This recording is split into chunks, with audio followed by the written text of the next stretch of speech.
নমস্কার, as blog 002 নতুন একটি ভিডিওতে তোমাদেরকে স্বাগত। আজ রবিবার যাচ্ছি দিদি বাড়ি, বাবার বাড়িতে। আরও একটা দিন ঠিক কীভাবে যে কেটে গেল বুঝতেই পারলাম না। আর তোমাদের আমার ভিডিওটা কেমন লাগে অবশ্যই কমেন্ট করে জানিও। ভিডিও ভালো লাগলে লাইক কমেন্ট শেয়ার করো অবশ্যই। যারা ফেসবুক পেজ থেকে দেখছো ফেসবুক পেজটাকে ফলো করবে, যারা ইউটিউব থেকে দেখছো অবশ্যই আমার ইউটিউব চ্যানেলটিকে সাবস্ক্রাইব করে অল বেল বাটনে ক্লিক করবে পরবর্তী ভিডিওগুলো তাড়াতাড়ি পাওয়ার জন্য। দিদি বাড়িতে এসে গিয়েছি, ভাই সেদিকে আমাকে ছেড়ে দিয়ে চলে গেছে, কারণ আজকে আছে খেলা। আর খেলা থাকলে ভাইকে আটকে রাখা অসম্ভব ব্যাপার। দিদি অনেক করে বললো ভাত খেয়ে খেয়ে বাড়ি যাওয়ার জন্য, কিন্তু ও দাঁড়ালো না, ও বাড়ি চলে গেছে। ওইদিকে দিদি রান্না করছে, আজকে রান্না করছে চিকেন। দিদি রান্না প্রায় অলমোস্ট কমপ্লিট, কারণ তাড়াতাড়ি রান্না করে চুকুকে স্নান করাবে। আর অনেক দিন চুকুর সঙ্গে দেখা হয়নি, দিদিদের সঙ্গে দেখা হয়নি, তো সেই জন্য এসেছি। লাস্ট দিদির সঙ্গে অনেক দিন আগে দেখা হয়েছিল, পুজোর সময় গিয়েছিলাম, পুজোর সময় দিদিরা থাকেনি। তো ওর জন্য যে কুরকুরেটা এনেছিলাম সেটা আগের দিকে কেটে খাচ্ছে, কারণ রান্নাটা যেহেতু বাকি আছে। আর এত দুষ্টু হয়েছে, দেখতেই পাবে তোমরা। দেখো এদিকে বালির মধ্যে শুয়ে কেমন খেলছে। কুরকুরেটা খাওয়া হয়ে গেছে, কিন্তু ওই যে কুরকুরের প্যাকেটটা পড়ে আছে বালির মধ্যে। ও আর ওদের পাশের একটা দিদি দুজনে মিলে খেলছে, সারাদিন এভাবেই খেলে।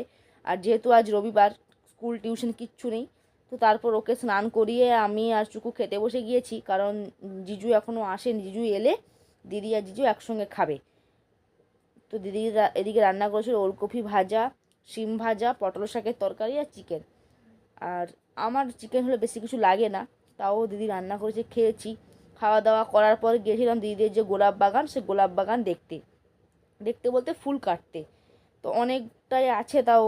আর যেহেতু শীত পড়ে গিয়েছে, গোলাপ কিন্তু খুব একটা এখন ফুটছে না। গরমকালে গোলাপ অনেক অনেক ফুটে।